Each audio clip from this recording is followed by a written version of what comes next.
iyadoo 20kii sano ee u dambeeyay oo gaab ku yimi sooyaalkii Soomaalida ayaa jaamacadda Jazeera oo kamid ah jaamacadaha ku yaala magaalada Muqdisho waxa ay ku soo kordhisay kulliyadaha ay jaamacadaasi bixiso kulliyadda dhaqanka afka Soomaaliga iyo sooyaalka Soomaalida waxaana kulliyadaasi sooyaalka Soomaalida ay sal u tahay dhammaan kulliyadaha ka baxa jaamacadda Jazeera ee magaalada Muqdisho arday isugu jirtay gabdho iyo wiilal oo ahaa jiilka soo koraya ayaa si dareen leh waxa ay ahaayeen kuwa ugu faa'iideysanayay kulliyadda sooyaalka Soomaalida oo ay bixinayeen barayaal xirfad duruqsan u leh dhaqanka afka Soomaaliga iyo sooyaalka Soomaalida aad iyo aad aan si qoto dheer aan gudaha ugu galnay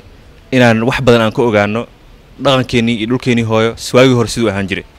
sooyaalkii hore sidoo ahaa Soomaalida hore sidoo dhaqamadoodii hore waa ognahay Soomaalida waagi hore xaruug amaana dhaqamo suuban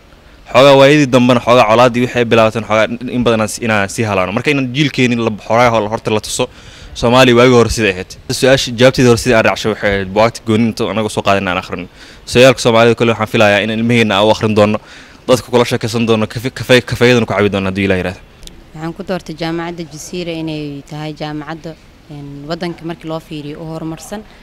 waxyaabaha kamid ah hadda ay ku horumartay ugu muhiimsan oo ay tahay inay dalkeeda horumariso taasoo dalka horumarkeeda lagu gaari karo markii luqadiisa iyo dhaqankiisa waxa soo dhan la barto waxa kale oo dhigi karnaa in jaamacadda Jazeera ay tahay jaamacadda kaliya ee hadda dhigta luqadda Soomaaliya taasoo ay tahay mid loo baahan yahay maxamed cilmi professor Tooxow oo kamid ah barayaasha jaamacadda Jazeera ee kulliyadda sooyaalka wax ka dhiga ayaan weydiiyay mugga ay kulliyadaasi sooyaalka ay u leedahay in kor loo qaado dhaqankii Soomaalida runtii mowduucan horta mowduuc qiimo badan waaye oo in dhaqanka iyo hidaheena ummadeena barno waa mid laga maarmaan u ah waa mid loo baahnay xilligan ka hor in la qabto laakiin jaamacadda Jazeera waxay noqotay jaamacaddii ugu horeysay